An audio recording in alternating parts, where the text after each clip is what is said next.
Hallo miteinander, ich bin Nadine und heute möchte ich gerne mit euch darüber reden, wieso dass ich es so wichtig finde, dass man auch schon mit einem Säugling kommuniziert. Ein Säugling ist ein mega hilfloses Geschöpf und er braucht die Bestätigung und die Zuwendung der Bezugspersonen. Die bekommt er durch körperliche Zuwendung oder auch durch das Kommunizieren. Auch ein Säugling kann schon kommunizieren.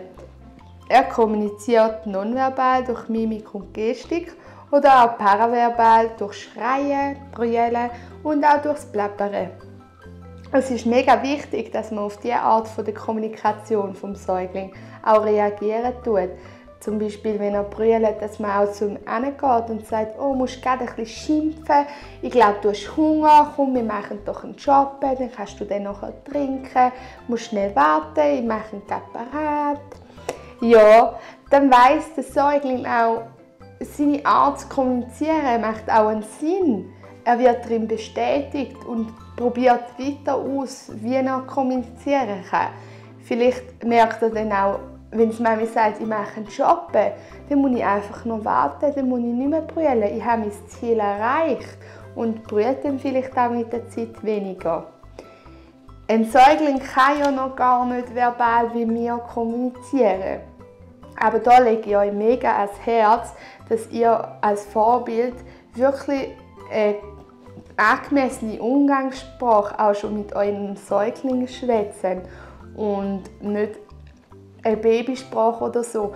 Weil Säuglinge, Babys, Kinder, sogar wir Erwachsene lernen noch mega viel durchs Nachahmen.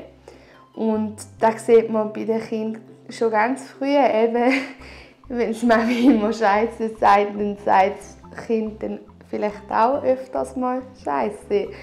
Und ja, das ist auch bei den Säuglingen so. Sie probieren dann mit der Zeit eben die Wörter auch nachzuschwätzen. Also die Säuglinge noch nicht, aber die Kleinkinder probieren dann mit der Zeit die Wörter auch nachzuschwätzen. Und es macht es für das Baby nicht einfacher, wenn man Babysprache verwendet. Weil dann müssen sie ja wie eigentlich zwei Sprachen lernen. Und wenn sie von Anfang an einfach die normale Umgangssprache lernen, ist das für sie sicher einfacher. Genau. Und nicht nur schwätzen mit dem Säugling finde ich mega wichtig. Ich finde es auch mega wichtig, dass man ihm zulässt. Eben das darauf reagieren.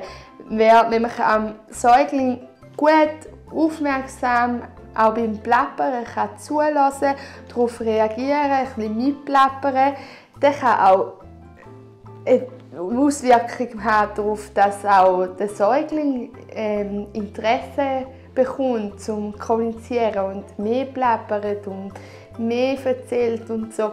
Und das fördert dann auch die kommunikative Entwicklung.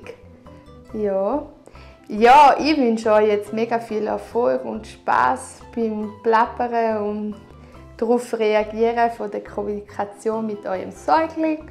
Und wenn ihr eine Frage dazu habt oder auch irgendeinen Input, irgendetwas, was ihr sagen wollt, dürft ihr das sehr gerne in den Kommentaren erwähnen. Also, in dem Fall, macht's gut. Tschüss miteinander.